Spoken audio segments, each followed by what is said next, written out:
नमस्कार साथियों, कैसे हैं आप सब लोग। उम्मीद करता हूं आप सब लोग अच्छे होंगे। तो स्वागत है आपका हमारे यूट्यूब चैनल की एक और वीडियो में। आज हम बात करेंगे सामान्य ज्ञान सामान्य अध्ययन की, जो कि हमारी आगामी सभी परीक्षाओं की दृष्टि से बहुत ही महत्वपूर्ण है। चाहे वह यूके ट्रिपल एससी की आगामी परीक्षा हो या यूके पीएससी की, सभी परीक्षाओं की दृष्टि से हमारा जो जीएस का पोर्शन रहता है बहुत ही महत्वपूर्ण रहता है। तो यहाँ हमने जो पुरानी परीक्षाओं में पूछे गए सवाल हैं उनमें से कुछ प्रश्न बनाए हैं जो कि बहुत ही महत्वपूर्ण सवाल है सभी परीक्षाओं की दृष्टि से। तो चलिए वीडियो को शुरू करते हैं। तो पहला जो सवाल है वह है, नागरिकता संशोधन कानून कब पारित हुआ था। तो ये हमारा पॉलिटी से उठाया गया सवाल है। ठीक है, तो नागरिकता संशोधन कानून जो है वह कब पारित हुआ था। इसके ऑप्शन है 11 दिसंबर 2018 और 11 दिसंबर 2019, 11 अक्टूबर 2019, 11 अक्टूबर 2020।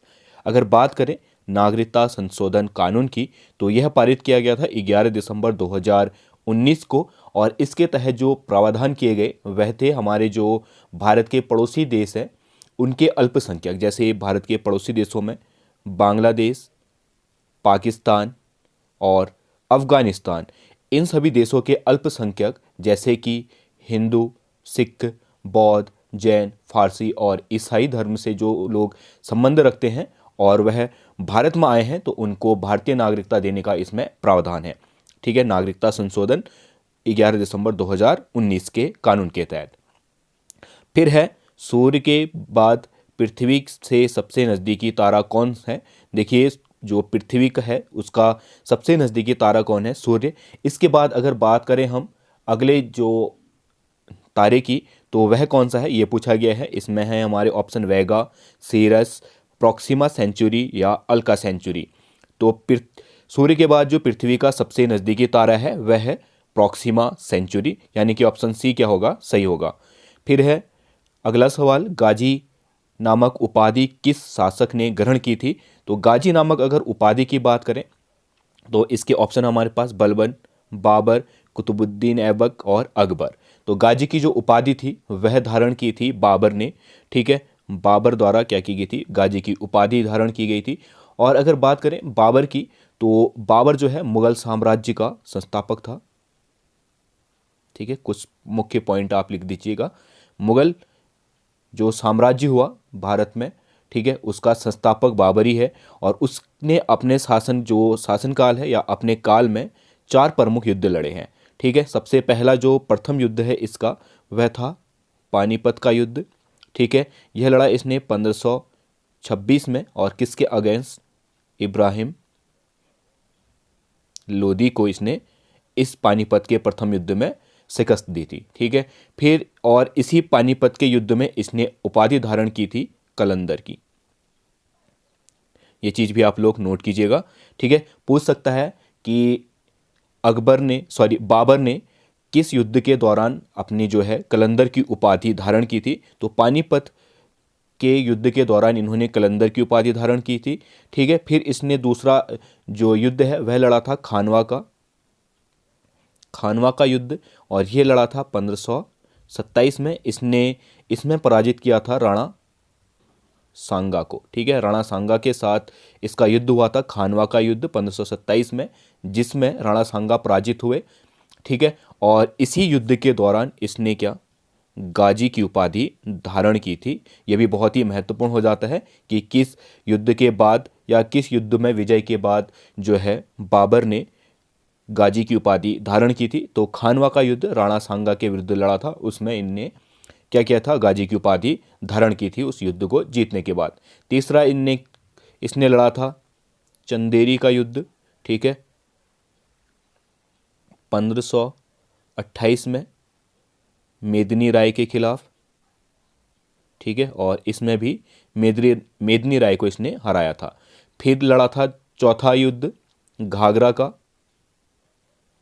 का युद्ध 1529 में, और इसमें महमूद लोदी को इसने पराजित किया था। ठीक है, ये थे क्या अकबर के कुछ महत्वपूर्ण पॉइंट, यहाँ से आप सवाल आ सकते हैं।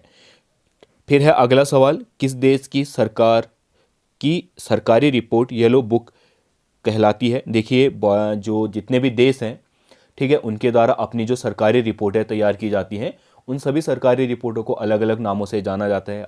हर किसी देश की अलग अलग सरकारी रिपोर्ट को अलग अलग नाम से जाना जाता है। वैसे ही यहाँ पे पूछा गया है कि येलो बुक किस देश की सरकारी रिपोर्ट को कहा जाता है, तो इसके ऑप्शन है फ्रांस, ब्रिटेन, इटली और जर्मनी। येलो बुक जो है वह फ्रांस की सरकारी रिपोर्ट को कहा जाता है। ठीक है, ऐसे ही जैसे अन्य देश हैं हमारे, ग्रीन बुक, ठीक है, मुख्य बुकें हैं। ग्रीन बुक ये हमारा इटली और ईरान की जो है सरकारी रिपोर्ट है। फिर ऐसे ही वाइट पेपर भारत सरकार द्वारा जो अपनी रिपोर्ट तैयार की जाती है वह उसको कहा जाता है वाइट पेपर। ऑरेंज पे जो ऑरेंज है, ऑरेंज रिपोर्ट, वह कहा जाता है नीदरलैंड की उसको। ठीक है, और ऐसे ही हमारी अन्य जो भी हैं वह अन्य अन्य देशों की अन्य अन्य नामों से जानी जाती हैं। ठीक है, जो सरकार अपने ऑडिट या रिपोर्ट तैयार करती है उसी सरकारी रिपोर्ट को अनेक नामों से जाना जाता है। फिर है अगला सवाल, चंपारण सत्याग्रह के दौरान नील की खेती किस नाम से जानी जाती थी। देखिए, चंपारण सत्याग्रह जो गांधी जी ने आरंभ किया था, उस दौरान जो नील की खेती है वह किस नाम से जानी जाती थी, यह पूछा गया है। तो नील की खेती, इसके ऑप्शन हैं तिनकठिया पद्धति, रेयतवाड़ी पद्धति, झूम कृषि और चौथा ऑप्शन है हमारा नीलकारी। तो बात करें अगर नील खेती की, तो इसको जाना जाता था तीन कठिया। देखिए, जो नील खेती है वह अंग्रेजों द्वारा भारत के किसानों से ज़बरदस्ती करवाई जाती थी। ठीक है, उसी के विरोध में गांधी जी ने चंपारण सत्याग्रह शुरू किया था। और बात करें तो इसमें जो था यह शुरू कब किया गया था, अप्रैल 1917 में। और बात करें तो इसमें क्या होता था, जो भूमि है उसके 3/20 हिस्से में क्या जो भारत के किसान हैं उनको नील की खेती करनी पड़ती थी। ठीक है, जैसे मान के चलिए एक किसान के पास जितनी भी उसकी खेती की ज़मीन है, उसकी ज़मीन का 3/20वां भाग वह क्या करेगा, नील की खेती करेगा। ठीक है, बाकी बचे हुए भाग में वह अन्य खेती कर सकता है, पर 3/20 भाग में वह नील की खेती ही करेगा। इसी पद्धति को या इस प्रथा को कहा जाता था तीन कठिया पद्धति। ठीक है, तो इसी के विरोध में गांधी जी ने चंपारण आंदोलन किया था। ठीक है, और इसकी सफलता के बाद ही रविंद्रनाथ टैगोर ने गांधी जी को महात्मा की उपाधि दी थी। ठीक है, किसके द्वारा, रविंद्रनाथ टैगोर द्वारा। ठीक है, पूछता है कि महात्मा गांधी को महात्मा की उपाधि किसने दी थी, तो रविंद्रनाथ टैगोर ने। और किस सफलता के बाद दी थी, तो चंपारण सत्याग्रह की सफलता के बाद इन्होंने इनको महात्मा की उपाधि दी थी। ठीक है, फिर है अगला सवाल, निम्नलिखित में से किस मुगल सम्राट ने आगरा में शीश महल बनवाया था। अगर बात करें आगरा में शीश महल की, तो यह बनाया था शाहजहां ने। शाहजहां ने बहुत सारे महत्वपूर्ण जो है स्थल बनाए थे, जैसे शीश महल हो गया। ठीक है, और सबसे फेमस हमारा ताजमहल। ठीक है, ताजमहल भी शाहजहां द्वारा बनाया गया है। लाल किला, जामा मस्जिद, ये क्या हैं, शाहजहां की निर्मित कृतियां हैं। फिर है अगला सवाल, कौन सा सत्र किसी महिला द्वारा अध्यक्षता किए जाने वाला पहला सत्र था। तो यहाँ पे एक चीज़ मिसप्रिंट होगी है, वह है भारतीय कांग्रेस। ठीक है, भारतीय कांग्रेस का कौन सा सत्र किसी महिला द्वारा अध्यक्षता किए जाने वाला पहला सत्र था। मुख्यतः यहाँ पे सवाल पूछा गया है कि भारतीय कांग्रेस का कौन सा अधिवेशन है जिसमें क्या पहली बार किसी महिला ने अध्यक्षता की थी। ये क्या है, सवाल है मुख्यतः।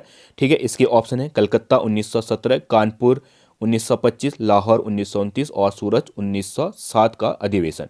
ठीक है, तो पहली बार जो महिला ने अध्यक्षता की थी वह की थी कलकत्ता के 1917 के अधिवेशन में। ठीक, और यह की थी एनी बेसेंट ने।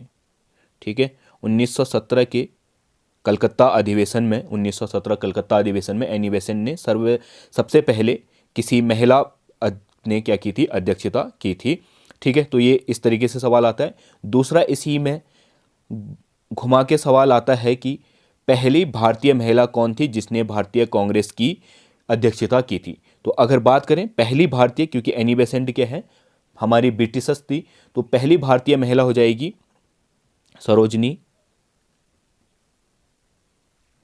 नायडू, और इन्होंने की थी 1925 के कानपुर अधिवेशन में अध्यक्षता। ठीक है, तो इसको भी आप लोग नोट कीजिएगा। फिर है अगला सवाल, तंबाकू का सबसे बड़ा उत्पादक देश कौन सा है? तो इसके ऑप्शन है ब्राज़ील, भारत, चीन, अमेरिका।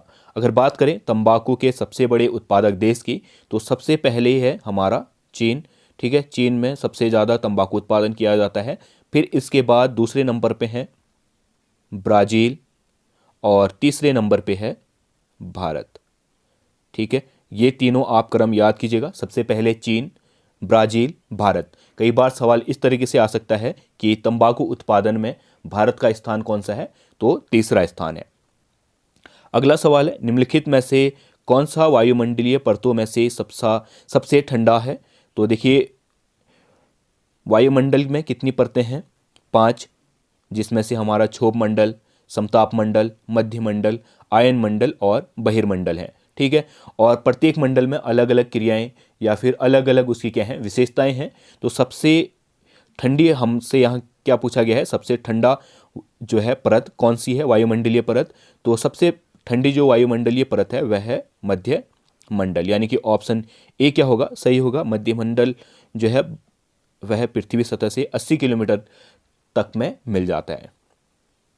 फिर है राज्यपाल पद के लिए आयु सीमा कितनी होती है? तो राज्यपाल पद के लिए जो न्यूनतम आयु सीमा है वह कितनी है? 35 वर्ष है। तो ऑप्शन ए क्या होगा यहाँ पे, सही होगा। और अगर बात करें राज्यपाल पद की, तो अनुच्छेद कई बार पूछता है इस तरीके से, राज्यपाल पद की जो है व्याख्या किस अनुच्छेद में की गई है?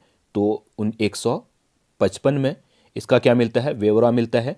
और 155 के तहत राष्ट्रपति द्वारा इसकी क्या की जाती है, राष्ट्रपति द्वारा राज्यपाल की नियुक्ति की जाती है अनुच्छेद 155 के तहत। और किसकी सलाह पे? जो केंद्रीय मंत्रिमंडल है उसकी सलाह पे राष्ट्रपति क्या करता है, प्रत्येक राज्यों में एक राज्यपाल की नियुक्ति करता है। ठीक है, और अगर बात करें इसके कार्यकाल की, तो 5 वर्ष होता है, परंतु जो राज्यपाल का पद है वह जो है राष्ट्रपति के प्रसाद पर्यंत होता है, यानी कि उसको राष्ट्रपति कभी भी हटा सकता है। ठीक है, परंतु अब उसका कार्यकाल कितना होता है, 5 साल होता है। पर उससे पहले राष्ट्रपति कभी भी जो है केंद्रीय मंत्रिमंडल की सलाह से उसको हटा भी सकता है उस पद से। ठीक है, तो साल कितने, 5, परंतु कभी भी हट सकता है।